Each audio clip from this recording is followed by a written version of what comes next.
Welcome to Kai's Kaiser University's Multidisciplinary Center. Today we are presenting Mentoring, Your Tour Guide Towards Transition by Damien Hunte, School Support Officer. Hello, everybody. Hello, hello, hello. My name is again Damien Hunt. I am your school support officer for the KUMDC grant. I'm extremely excited to be here. And so let's just go ahead and jump right off. Um, I'm not here to say something. I am here because I have something to say. Every day there's the supply and demand for quality mentors for young people all over the nation and world. This is the reason I developed this service on behalf of Kaiser University Multidisciplinary Center, because it's understood that today's youth are in a desperate need to speak to someone and to also confide in someone. So allow me to take you on a journey towards transition via the transportation of mentoring. I hope all of you have your passport ready because it's time to go.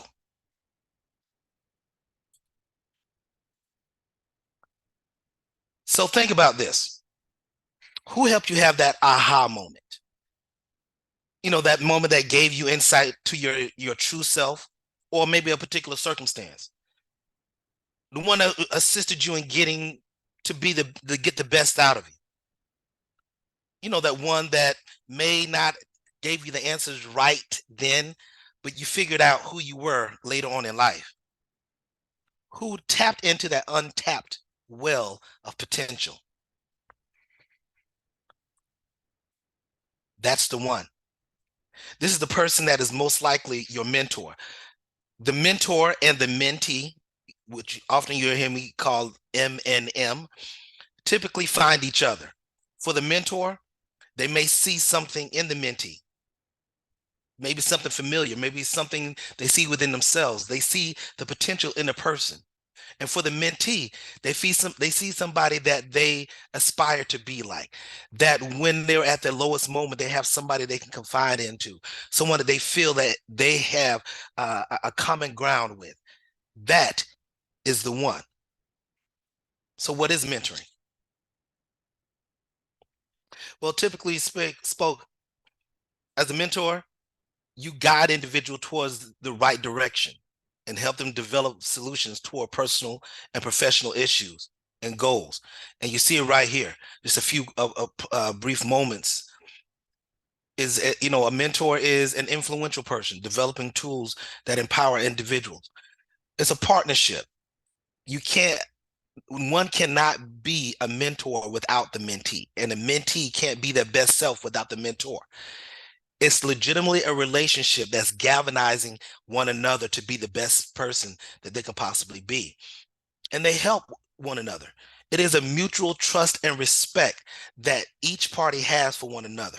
For the mentor, you want that person to be the best person they could possibly be. And for the mentee, you want the mentor to be proud of you, but also understand what your purpose is in life. So what's the difference? Because a lot of people tend to think that a mentor is a coach and a coach is a mentor. So let's think of it this way. Mentor is like Bob the Builder. For those that have kids or may have watched a few cartoons yourself, Bob the Builder actually took raw materials to build whatever it was, whether it's a skyscraper, a house, or anything of that nature, railroad tracks, whatever. It took raw materials to make those things. A coach is, say, like the Property Brothers.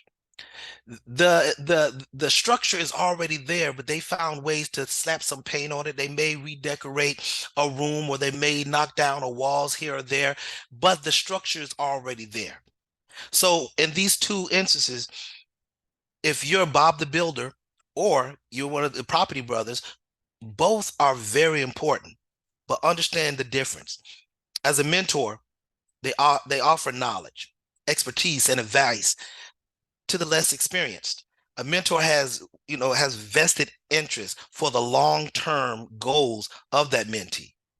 This person has more informal approach of building a relationship from the ground up. Again, as I stated before, it's mutual respect.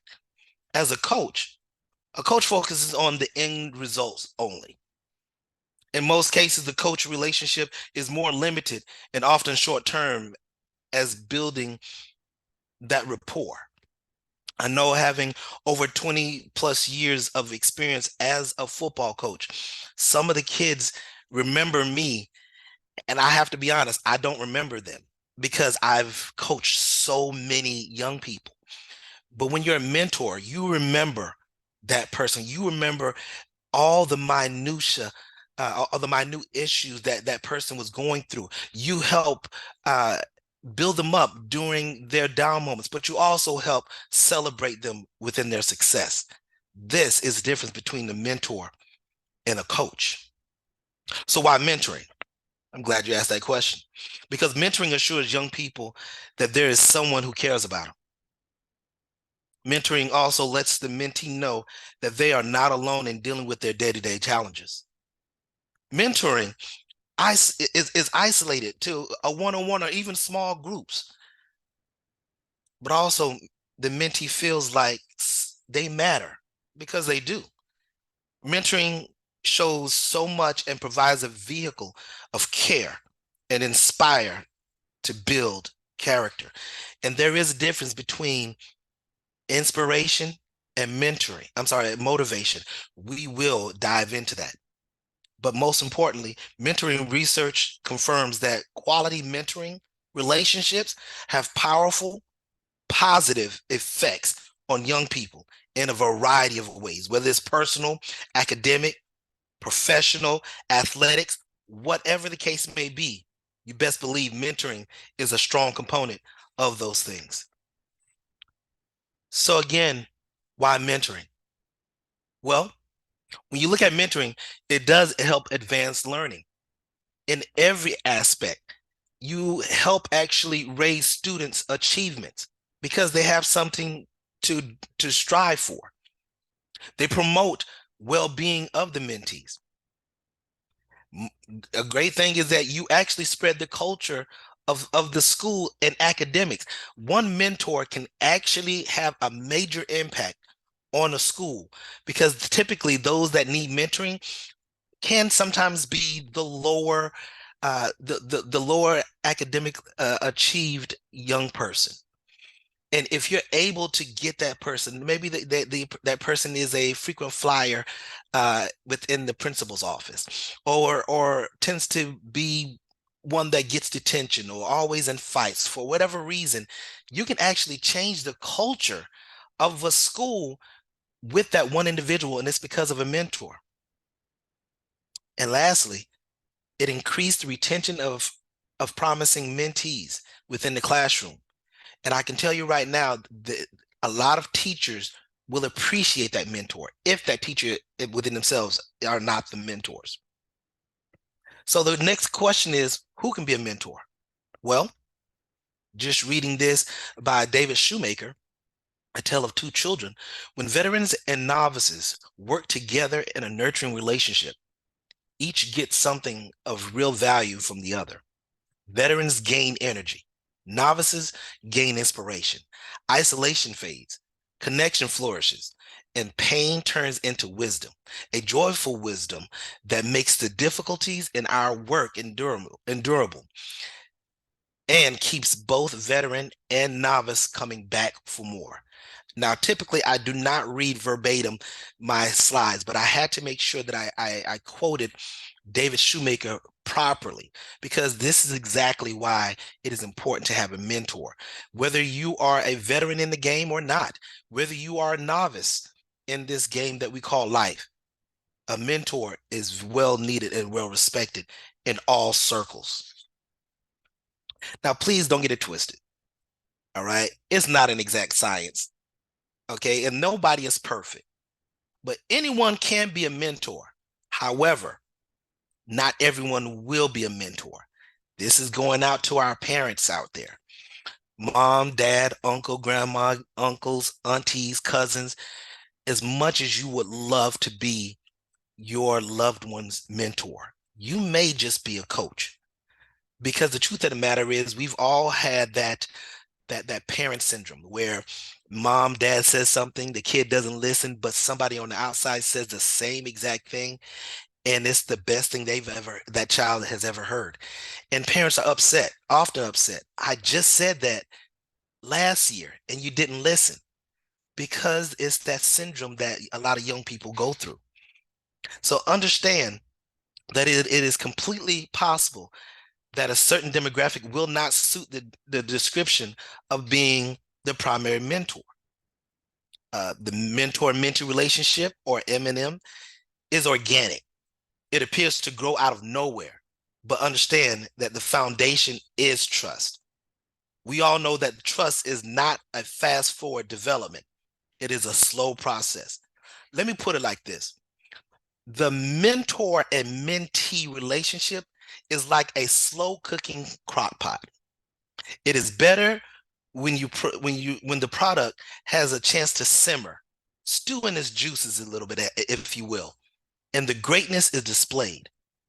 The difference, again, in a lot of scenarios and a lot of relationships, is that we want to develop relationships like a microwave, but expect a crock pot result. It cannot happen that way. Mentoring takes time, and it takes work. It takes energy and the willingness to go above and beyond for a person that needs you. Are you ready to be a mentor? Let's see. Again, who can be a mentor? Well, it's not just about being yourself or seeing yourself in the mentee. It's about discovering the person and the purpose of that mentee, the untapped potential that would eventually graduate into that person understanding their purpose in life that the mentee seemingly can't find within themselves. And again, right here, it says that as best as I could possibly say it, is that quality mentoring is more than just pairing a mentor or two people, supposing that they will see or find each other.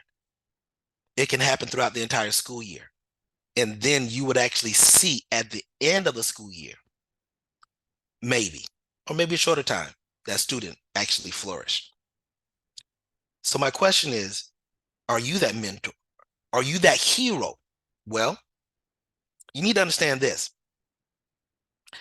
Don't identify the student as an ESE person or a problem child or all the other vernaculars and jargons that a lot of these young people are feeling. It's not a one size fits all. It would never be one size fit all. Though my expertise within the KUMDC grant is mentoring, it is a lot more important for me to be the right match. And one of the things that I have to tell a lot of, administration, as well as teachers or even parents, that the kid needs to first of all have a say-so in who their mentor is going to be. This is a relationship. And so for the fact of me being the person that I have to now earn their trust. I can't just demand it. I have to earn it. But also understanding that if I don't earn it, or if they're not feeling me for whatever reason, they have the right to say no. And it's their right. They need to make that decision. And also being a mentor, you do see the accomplishments and you will see the impact. And you always have to be available. You have to be approachable as that hero. And again, not, as the saying goes, not all superheroes wear capes.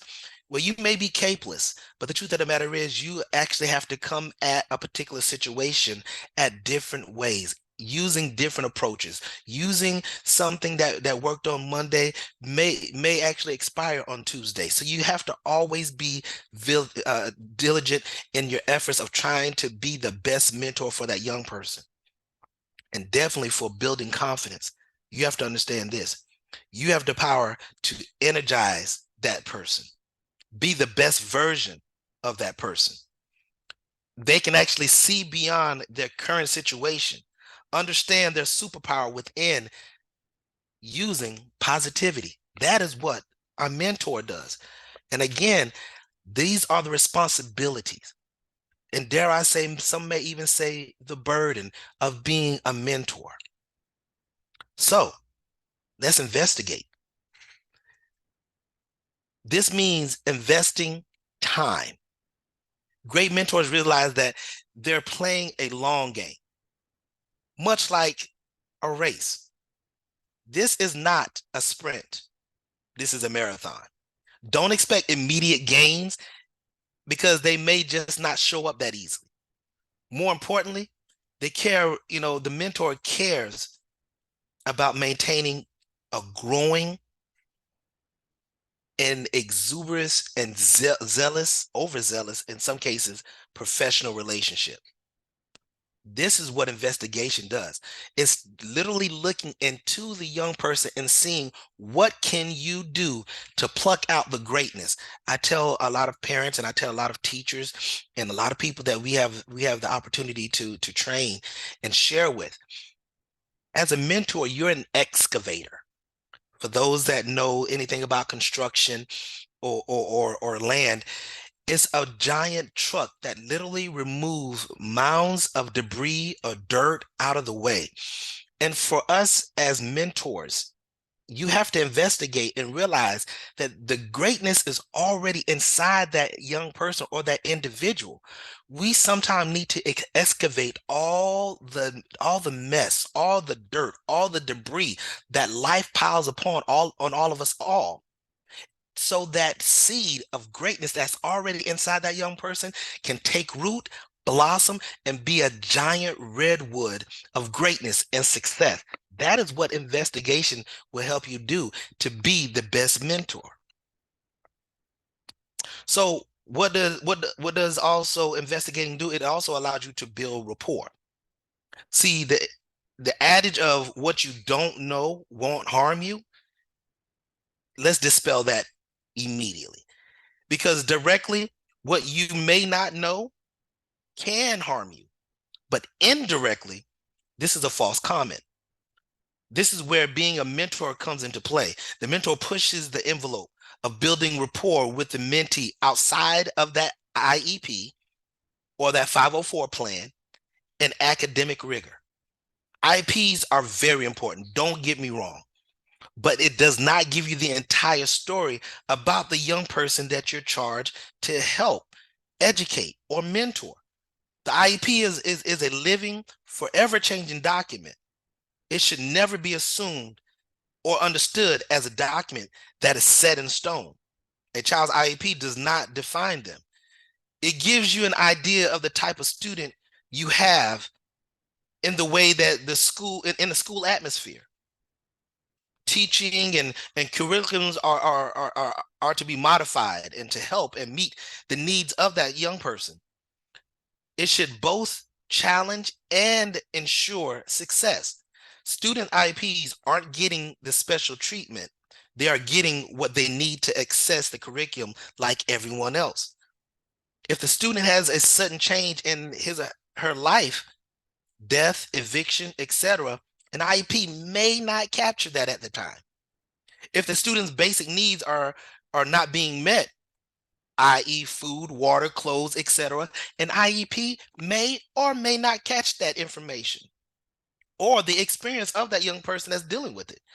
If the student support system is not solid, well, then guess what? You're going to have some issues.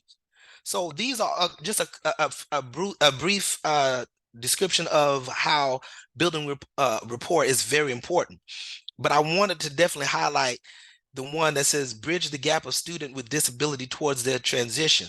It's not enough to just throw something at the wall to see what sticks. As a mentor, you are also charged, if it's not the teacher, you're also charged to try to extract the greatness out of that and then filter that information to the governing bodies, i.e. Teachers, administration, so they'll know that, guess what, we're all in this together to help this young person excel in the classroom and ultimately in life. All right, so that leads us to another question, and I know I have a lot of questions, and hopefully you're able to get some answers. But how does mentoring help with transition? Another great question. Thank you for asking it. Mentoring helps the mentee stay focused and on track. It identifies skill sets, models what works using real life or research experience. It also creates a vision and develops a game plan, helps think about where mentee needs to go in the long run and what can help them get there. And I love this. The mentorship works to help. And as you can see, not just the things that we want to, based upon what the state standards are, but our goals as far as being in the school system is to increase graduation success rates for our students with disabilities, our ESE kids. But it's not just enough for them to walk across the stage. It's also provide them resources to ensure that they have success after they leave the classroom. And that's ultimately what this whole entire thing is about. Youth with mentors have higher graduation rates. It's facts. Numbers don't lie. They find more self-confidence, self-esteem, and are able to create big goals for themselves. Additionally, studies have shown behavior, attitudes, and relationships all improve when a student or youth has a mentor. This is why we're here. Let me go over just a few statistics here. And this is the successful mentoring in education. And you see some of these, but I'm going to actually go off script a little bit and actually share just a few more. According to Youth and Mentoring Volunteer of University of Central Florida, again, and some of these are up here, 46% less likely to start using drugs. That is major. 52% are less likely to skip school. 59% of mentored youth get better grades. According to the National Mentoring Partnership, 55% are more likely to go on to post-secondary options. 78% are more likely to volunteer regularly, and 130% are more likely to hold leadership positions. Isn't that what we're trying to do? Whether it's our child, whether it's our student, whether it's a relative or our mentee, we want them to be leaders in our society, in our community, so we can help galvanize our communities and be a better institution of success for our world. That is what mentoring can do and can be. So let's take a look at some more information here. Successful mentoring in employment. According to McCarthy Mentoring, 71% of Fortune 500 companies have mentoring programs. How about that? Because investing in leadership capabilities pay off in performance, productivity, and innovation. In a 5-year study of 1,000 employees, 25% of employees who enrolled in a mentoring program had a salary grade change, compared to only 5% of workers who did not participate. Mentees are promoted 5 times more often than those not in a mentoring program. Retention rates were higher for both mentees and the mentors. For the mentees, 22% more. And for the mentors, 20% more than the employees who did not. Millennials intending to stay with their organization for more than 5 years are twice as likely to have a mentor, 68%, than that of the 32% that did not. These are staggering numbers. And again, numbers don't lie. So this is showing you exactly how important mentorship is. And this is one of the things that I absolutely love, because this is, as said before, a graduation, a mentor helps a young person graduate from you can to I can. Motivation. Exactly what is motivation? I'm glad you asked that question. Motivation helps when there's a problem of never doing what a person is intending to do. Helps discover a person's potential, increase commitment, increase positive personal growth, increases personal and professional development, increases communication. Motivation is an outward force pushing. So, for example, to tell somebody, you can do it, you can do it, you can do it, hence the you inside the can there, you can do it. But at some point in time, that young person is going to have to understand that it goes from you can to I can. I can do this. I can make this happen. I have faith and belief in myself that I can accomplish whatever I set my mind to. A mentor helps that graduation from you can and matriculation from you can to I can. So mentorship helps the mentors as well. The mentor helps being a mentor helps the mentor become a better leader as well, aids in polishing up his or her own goals in their life, develops a sense of urgency to develop and also inspire themselves. See, the truth of the matter is, when you're a mentor, it's not just a one-way relationship.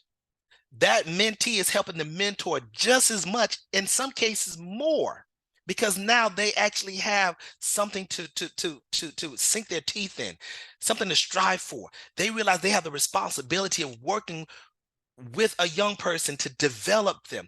And you do become a better leader when you are responsible for somebody else's development and growth, much like that of a parent. Again, not to get anything out of sorts. You are not trying to be a parent, but you tend to be a better parent when you have experiences and you're able to participate in the development of a young person. It's just what happened. I am a parent. I've been a coach, and I'm also a mentor. And these are all things I've learned how to be better because the mentee has challenged me. My kids have challenged me. My players have challenged me. And so I cannot continue to do the same old Monday through Friday, and then take that mentor, that parent or coach hat off on Saturday and Sunday. It is a universal 24-hour display of love, of tenacity, of caring about someone other than yourself. That is what a mentor does. And here at KUMDC, we use a plethora of different curriculums it's not just life experiences. We're using things as Check and Connect and the Tough Kid Social Skills book. We're using the Overcoming Obstacles. And yes, we partner with Project 10 Transition Education Network. We're using their curriculums as well. Standing Up for Me, self-advocacy, self-determination. We're using all of these things. And this is just a few. I didn't want to bore you and just have a bunch of pictures thrown against a slide. I want you guys to understand that when you become a mentor, it's okay to take information from other people. None of us are here by ourselves. None of us have had the resources and the knowledge that we have right now because we were just so smart. Sometimes what you go through and some of the things that you see is based upon other people's experiences. So that leads me to one of my examples. I know you guys see The Help, and hopefully many of you guys have seen the movie The Help. But if you have not, I'm not trying to spoil anything, so please go see it. And I'm not advocating for you, to or advertising for The Help. They're not paying me to do that. But I will say this, is that when I looked at this movie, it really did speak to me. Let's take a look. Let's take a look at this multi-award-winning film, The Help, starring Viola Davis, who plays an African-American maid, by the name of Abilene Clark in the South, the Deep South, Jackson, Mississippi, to be exact, during the segregation times. So most of us are privy to the hardships and the difficulties during that time. There were many messages in this movie that will send you on an emotional roller coaster. But there is one message in this movie that showed true mentorship. You see, Abilene Clark aforementioned Viola Davis, cleaned the house and had dinner ready for a very affluent family every single day. Her responsibility that she took the most pride in was helping that little girl, the little young lady that's actually Viola Davis or Ebeline Clark is holding right now. That little girl's name is May Mobley within the affluent family. The mother, Mrs. Mobley, was way too busy being the talk of the town, having the best, parties. They had a lot of money. So all the rich families would get together to have these awesome, awesome, grandiose parties. But this is where Abeline picked up the slack. So while Mom Mobley or Mrs. Mobley is having all of these parties, she's neglecting her own child because she wants to make sure everyone knows that she wants to show off her money. She wants to show off all the great things that she have. But her biggest blessing and her biggest charge was to be a mother. So this is where Abeline, again, Viola Davis, picks up the slack. The part that spoke to me the most is that at any time that, and her nickname, Viola Davis maybe Abeline Clark wouldn't call little May baby girl. That was her nickname for her. So the part that she played is that anytime that baby girl would cry because her mom did not have the time to be with her, the crazy part was that Abeline would be right there to pick that little girl up. And she would say this, and I know this is not the proper grammar, but I'm literally quoting exactly what the movie says.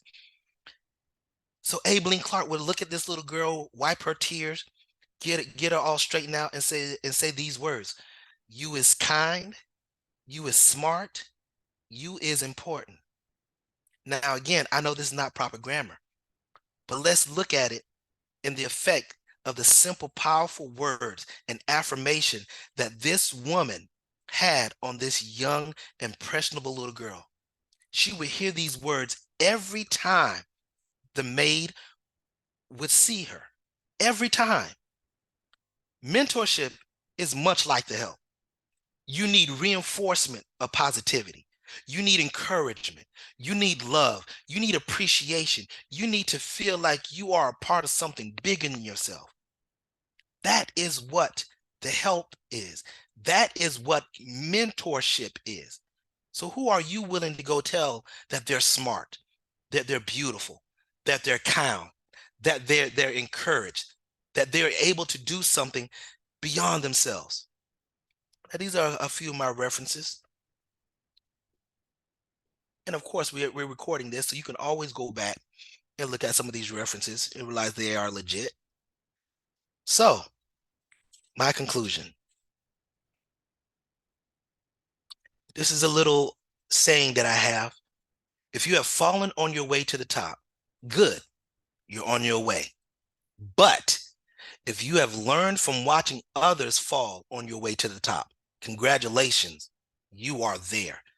Again, as I stated before, sometimes you don't have to experience all of the hardship.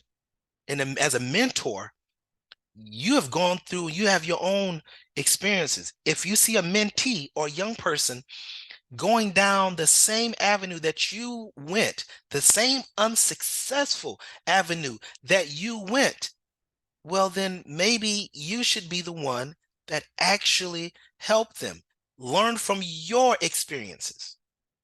Just a food for thought.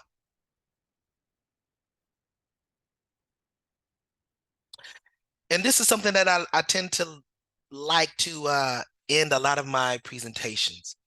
Life is a Ford. Now, many of those may think that this is fix or repair daily. That is not what I'm referring to. And Ford is not paying me for this advertising either. But I do want to say this, that life is a Ford. Look at some of the models of Ford. Life is an excursion. Life is an explorer. Life, you're going to need an escape. Life is definitely expedition. And in life, it requires us to focus. And finally, life requires us to sometimes take our time and pace ourselves. So life is a tempo. In all, we have to understand that this thing we call life is a marathon, as I stated before. It's not a 100-yard dash. But it also can be a relay race. You're going to pass information, pass good energy, pass positivity on to the next person. If we understand this, we know that we have to help one another as much as we can. Mentoring can aid a person to cross the finish line in their purpose. And these are just a few of the topics that we go over in the KUMDC mentoring program. We do work on, we work on various things, whether that be anger management, conflict resolution, motivation, self-motivation, as we talk, and that's also called, inspiration as well, transition, career, pre-employment. These are all things that we all are that we're all trying to make sure that we share with the young people that, or the mentee that we're charged to serve. And with that being said, that is it. If there's no questions, thank you for your time.